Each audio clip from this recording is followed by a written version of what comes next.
Guys, നമുക്ക് ഇന്നൊരു simple തക്കാളി ചമ്മന്തിൻ്റെ റെസിപ്പി നോക്കാം.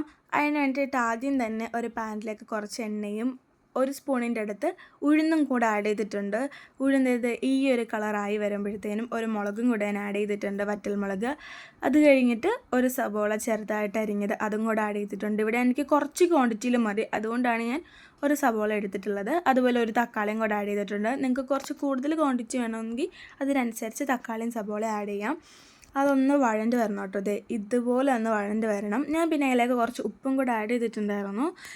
ഇത് കഴിയുമ്പോൾ ഇതിലേക്ക് 1 സ്പൂൺ മുളക് പൊടിയും കൂടെ ആഡ് ചെയ്യുക. എരിവിന് ആവശ്യത്തിനുള്ള മുളക് ആഡ് ചെയ്ത് കൊടുക്കുക കേട്ടോ, മുളക് പൊടി ആഡ് ചെയ്ത് കൊടുക്കാം.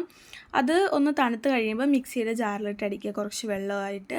എന്നിട്ട് ആ സെയിം പാനിൽ തന്നെ കുറച്ച് എണ്ണയും കടുകും ആഡ് ചെയ്യുക. അങ്ങനെ കടുക് പൊട്ടി വരുമ്പം കുറച്ച് വേപ്പിലയും കൂടെ ആഡ് ചെയ്യാം. ഇത് ഭയങ്കര ടേസ്റ്റ് കേട്ടോ, എൻ്റെ ഫേവറേറ്റ് ചട്നിയാണ്. എനിക്ക് സ്കൂളിൽ കൂടുതലും ലഞ്ചിന് പലഹാരമായിരിക്കും കേട്ടോ. ഞാൻ കൂടുതൽ കൊണ്ടുപോകുക ദോശയാണ്. അപ്പം ഈ ദോശയും ചമ്മന്തിയും അടിപൊളി കോമ്പിനേഷനാണ്.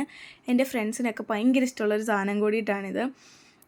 അങ്ങനെ അത് മിക്സിയിലിട്ട് അരച്ചിട്ടുണ്ടായിരുന്നല്ലോ, ആ അരച്ചത് ഈ ഒരു പാനിലേക്ക് ഒഴിച്ചു കൊടുക്കാതെ ഈ ഒരു കൺസിസ്റ്റൻസിയിലാണ് ഞാനിപ്പോൾ ഇവിടെ എടുത്തിട്ടുള്ളത്. നിങ്ങൾക്ക് കുറച്ച് ലൂസായിട്ട് വേണമെങ്കിൽ കുറച്ച് വെള്ളം കൂടെ ആഡ് ചെയ്താൽ, അല്ലാതെ തിക്കായിട്ട് മതിയെങ്കിൽ അതുപോലെ എടുക്കാം. പിന്നെ ഞാൻ നല്ല ദോശയും ചെയ്തിട്ടുണ്ടായിരുന്നു. അപ്പോൾ എല്ലാവരും ഒന്ന് ട്രൈ ചെയ്ത് നോക്കുക, അടിപൊളിയായിട്ട്